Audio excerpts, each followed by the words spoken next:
Hey everyone, I'm Sharmendran. Today I'll be presenting about understanding drug addiction. In layman terms, understanding drug addiction requires recognizing it as a complex chronic disease that affects the brain and behavior. It is characterized by a compulsive and difficult to control use of drugs despite harmful consequences. The initial decision to use drugs may be voluntary, but repeated use leads to brain changes that impair self-control and intensify drug cravings. These brain changes contribute to the relapsing nature of addiction, making it challenging to overcome even after periods of abstinence. That's all for me. My name is Rashida. So I will be presenting about who is likely to be affected.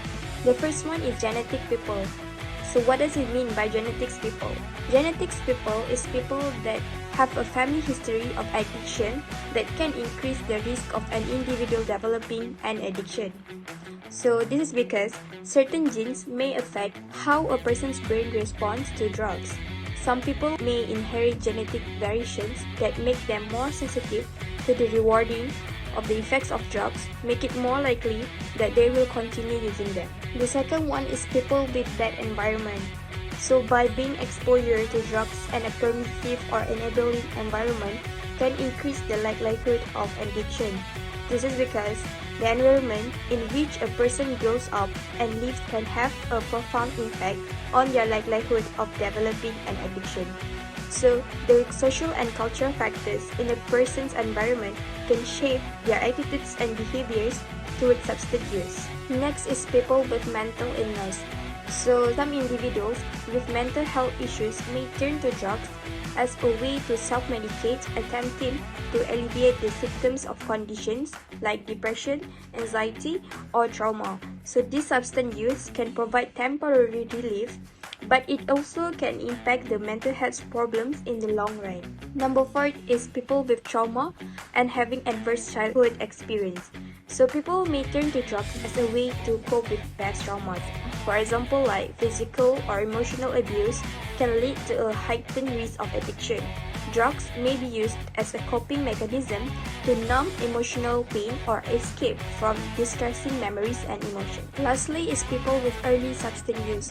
So starting drug use at a young age, especially during adolescence, can heighten the risk of addiction because the brain is still developing. So exposures to drugs during this critical period can disrupt brain development and increase the risk of addiction later in life.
Even your memory.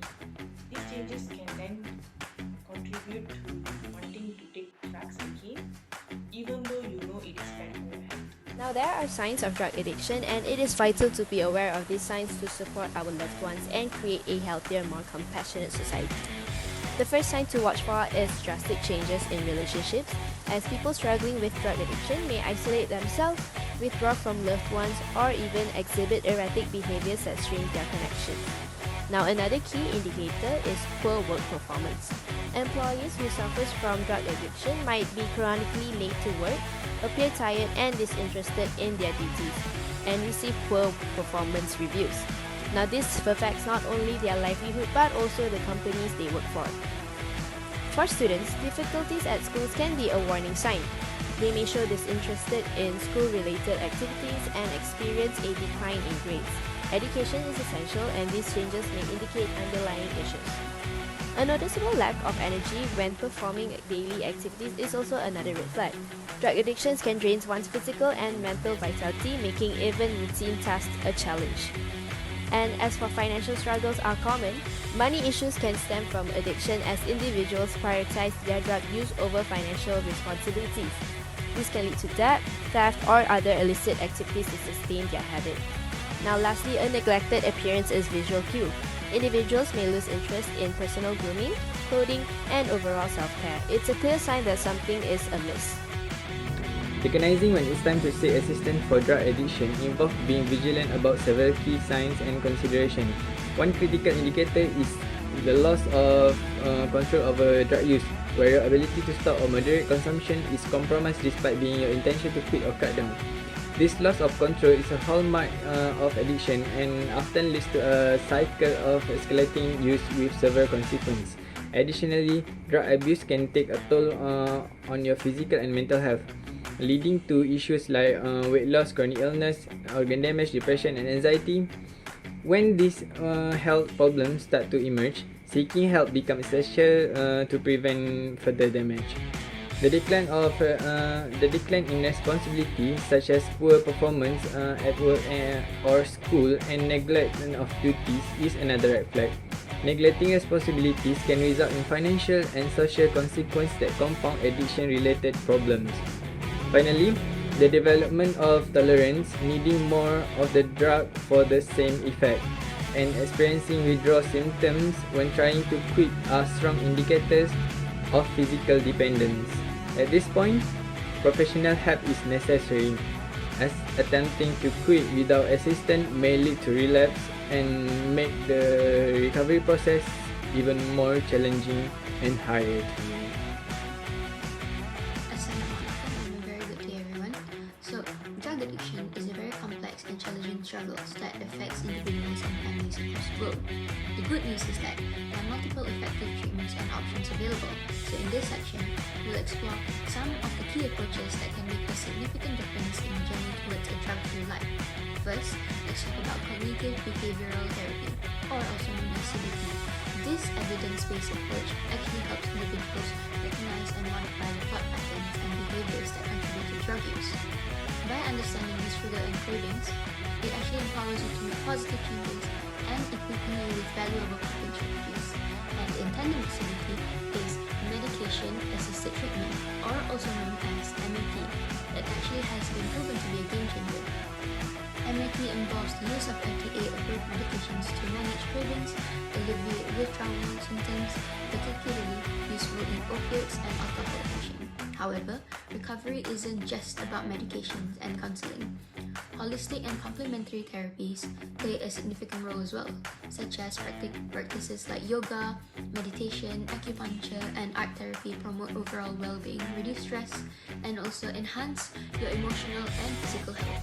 Another invaluable source of support comes from the participation of support groups like Alcoholics Anonymous AA and the Narcotics Anonymous, also known as NA. These groups offer a strong sense of community and understanding, while also allowing individuals to share their experience and journeys, and to let them know that they're not being alone in their recovery. And individual and family counseling is essential for addressing underlying issues and also improving family dynamics. It fosters understanding and also communication, enhancing the chances of a successful and lasting recovery. And as for those with severe addiction or co-occurring mental health conditions, inpatient or residential treatment provides a safe and controlled environment. In this place, individuals receive intensive care, support, and ensuring a solid foundation for their recovery journey. In conclusion, drug addiction treatment is a multifaceted process. Before moving on, I would like to state that no single approach fits all, and a combination of all of these treatments can make a significant difference. Thank you. Last but not least, let's consider why it's easy for someone suffering with drug addiction to need a substantive counseling. Nowadays, there are many counselors who are specialized in drug addiction counseling, making it well known and important profession.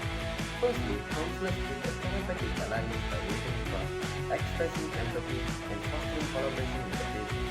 This bond is essential for the patient to feel comfortable, discussing their hardship and making them more receptive to treatment.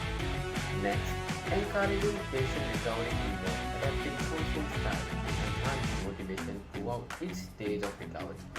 Counselors guide patients in recognizing problematic behavior, entering recovery, and empowering them to take action and change these behaviors. Thirdly, developing a relapse prevention plan is critical due to the chronic nature of the addiction.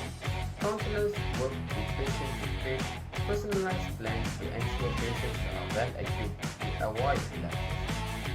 Counselors also meet with family members to educate them about addiction, recovery, and available resources. Informed family members provide crucial support, increasing the chances of the patient's success in lifelong journey of recovery. Finally, counselors refer patients to outside support groups that offer additional community-based support.